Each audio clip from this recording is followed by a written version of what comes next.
the feminine Mystique, I talked to women. So she did like a survey. Hundreds and thousands Yeah. of interviews. Which made it very empirical. That's what I'm saying. In other words, Yeah. you could say, and that's part of the first part of the book is the chapters I asked you to read, so that you can see. It's not that she was sitting alone at night in a room and said, we need a revolution. She will claim, Oh, okay, I see. she will claim, the beginning of this book was, she looked here, let me put it in very simple. She looked around and saw how unhappy American women were.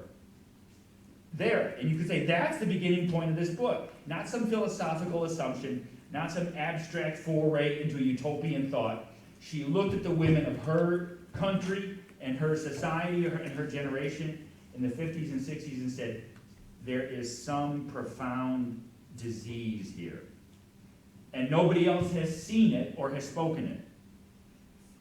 That's what I mean. In other words, empirical means I didn't invent it or think it up. I saw it and heard it and felt it in the women's lives around me. Does that make sense? Mm-hmm. And what did she discover? Malaise. Now, go to the second one. What is her method? It's really a Marxist methodology. Because this is what Marx claims how you come to Marxist ideology or true revolutionary ideology. Follow me. You move back from actual existence and its discontents and tensions to uncover the ideology that rationalizes those arrangements, or tries to.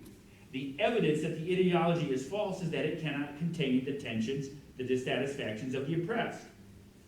That, in other words, if everything is so hunky-dory, look, I'm an intense defender of America.